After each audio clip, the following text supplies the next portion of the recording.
के daily programme में आप सभी का स्वागत है। आज हम बात करेंगे सऊदी अरब ने ऑयल शिपिंग की कीमतें बढ़ाई और इसका भारत पर क्या प्रभाव है।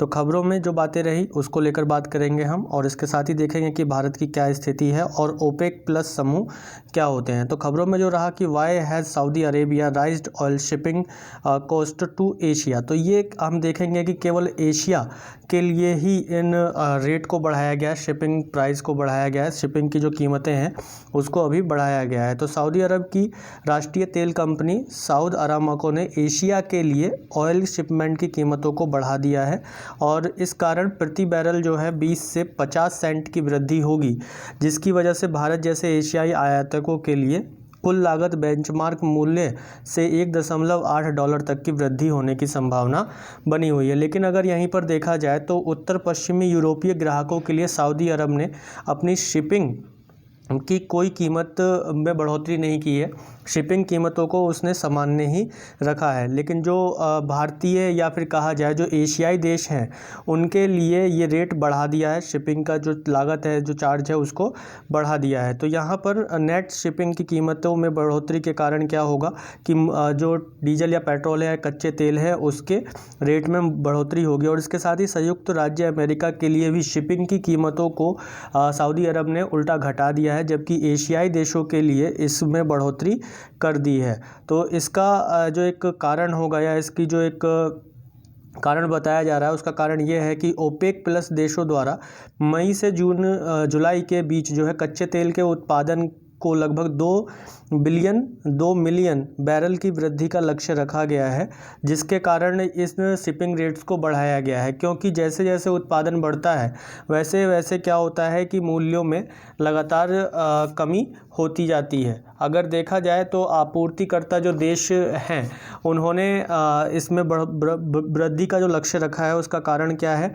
उसका कारण है कि जब हम पिछले वर्ष ही देखें तो जब कोरोना चरम स्थितियां बन रही थी तब तेल की कीमतों में अंतर्राष्ट्रीय बाजार में बहुत अधिक गिरावट आ रही थी, और ऐसे में तेल मूल्यों में स्थिरता को लाने के लिए जो तेल उत्पादक देश थे उन्होंने तेल के उत्पादन में कटौती करना शुरू कर दिया था, ताकि जो आपूर्ति है वो कम हो सके, जो सप्लाई है वो कम हो सके। तो जिसकी वजह से क्या हुआ कि मूल्यों में वृद्धि होती रही और अभी तक यानी कि अप्रैल तक ये देश जो हैं तेल के उत्पादन में कमी किए हुए हैं। लेकिन अब मई से जुलाई के बीच में लगातार एशियाई देशों के कहने पर या उनके सुझाव पर, उनकी मांग पर, डिमांड पर ये अपने मूल्यों अपने उत्पादन में बढ़ोतरी करने वाले हैं।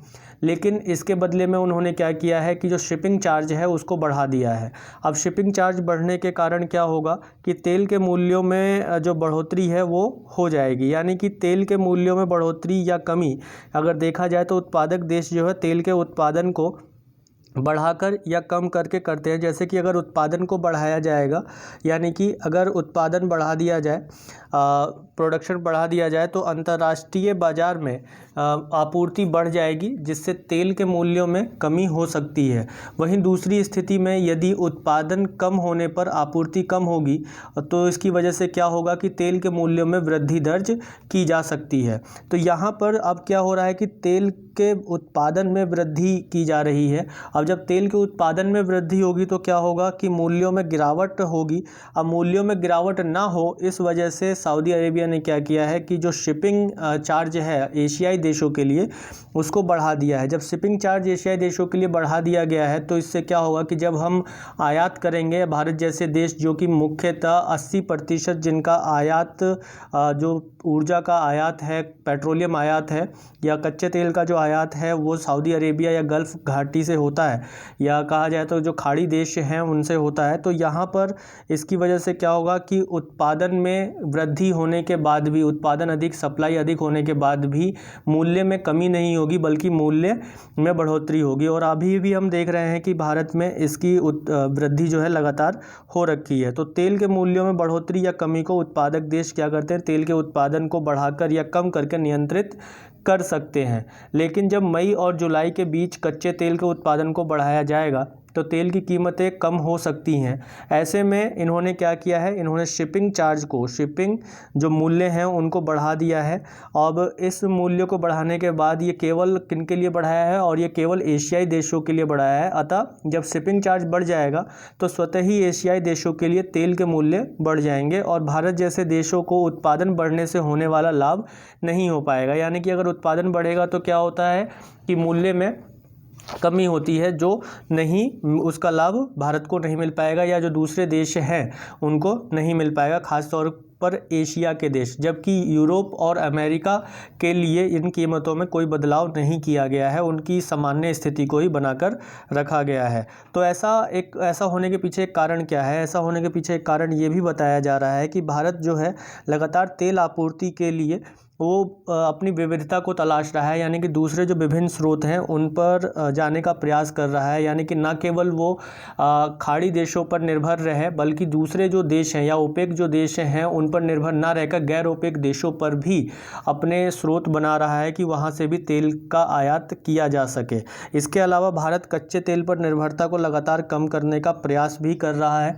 इस कारणवश ये माना जा रहा है कि ये एक तरीके से ये जो वृद्धि है ये भारत के लिए एक संकेत हो सकता है कि विशेषज्ञों का मानना यही है कि ये भारत के लिए क्या है, एक संकेत है कि जो तेल में जो वृद्धि की जा रही है, या कहा जाए कि जो शिपिंग चार्ज में जो वृद्धि की गई है उत्पादन बढ़ाने के बाद भी, और मुख्य रूप से एशियाई देशों के लिए वो इस तरीके का एक संकेत है। और एशिया में भी देखा जाए तो सबसे अधिक जो तेल का आयात होता है वो भारत के द्वारा किया जाता है। तो ये भारत के लिए एक संकेत हो सकता है, पहला कि सऊदी अरेबिया के द्वारा कि वो विविधता को लाने का प्रयास कर रहा है भारत, यानी कि सऊदी अरब के अलावा या खाड़ी देशों के अलावा जो दूसरे देश हैं, जो गैर ओपेक देश हैं, जो पेट्रोलियम उत्पादक देश हैं, उनसे वो आयात करना चाहता है ताकि बाज़ार में एक कंपटीशन का माहौल बन सके। दूसरा कि कच्चे तेल पर भी निर्भरता को कम करने के लिए लगातार भारत प्रयास कर रहा है। जो ऊर्जा के साधन हैं उनमें दूसरे साधनों पर निर्भरता को बढ़ावा दे रहा है, जैसे सौर ऊर्जा है, पवन ऊर्जा है, तो इन पर जो है लगातार वो बढ़ावा दे रहा है। तो इस वजह से भी ये चीज़ें देखी जाती हैं। और इसके साथ ही इसी चीज़ को लेकर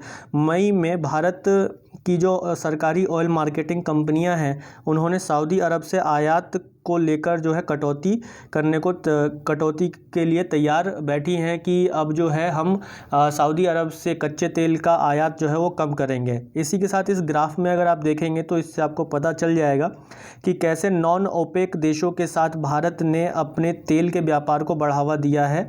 यानी कि जो गैर ओपेक देश हैं, जो ये आप ब्लू वाली लाइन देख रहे हैं, ये ब्लू लाइन जो हैं ये ओपेक देशों की हैं, यानी कि वो देश जो तेल का मुख्यतः उत्पादन करते हैं, यानी कि ओपेक समूह के देश हैं, ओपेक प्लस के नहीं।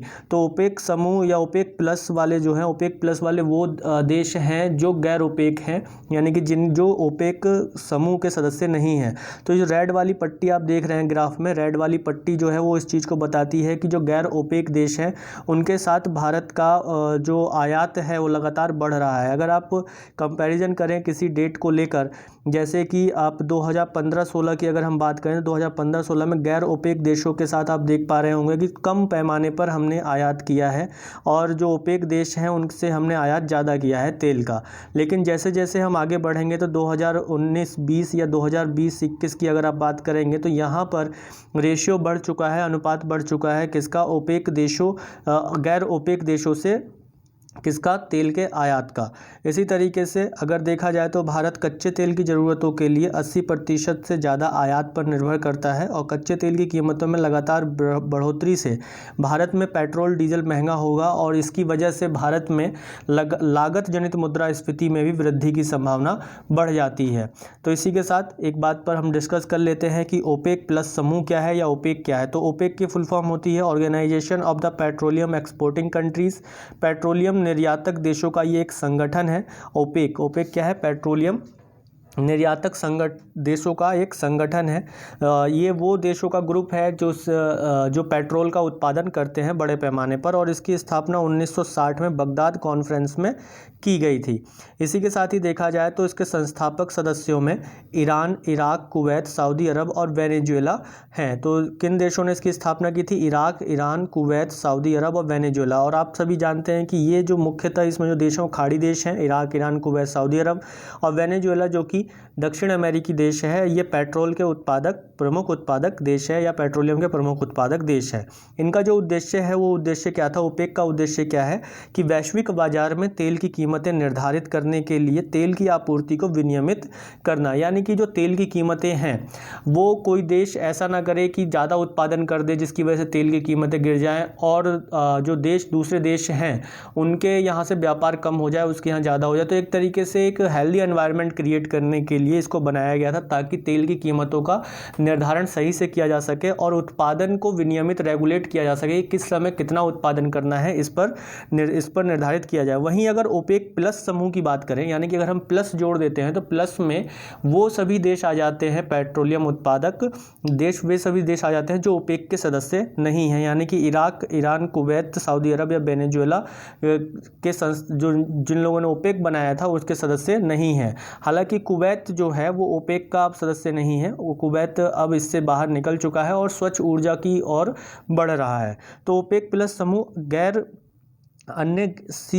गैर ओपेक तेल निर्यातक देशों को मिलाकर बना एक समूह है जो 2016 में सामने आया था। इसमें गैर ओपेक अगर देशों की बात करें तो कौन कौन से देश ऐसे हैं जो गैर ओपेक हैं, जिसमें अजरबैजान, बहरीन, कजाकिस्तान, ओमान, रूस, मलेशिया, ब्रुनेई, दक्षिण सूडान और सूडान, ये वो देश हैं जो गैर ओपेक देश हैं। वीडियो को पूरा देखने के लिए धन्यवाद। ये वीडियो आप लोगों को अच्छी लगी हो तो लाइक, शेयर और सब्सक्राइब करना ना भूलें।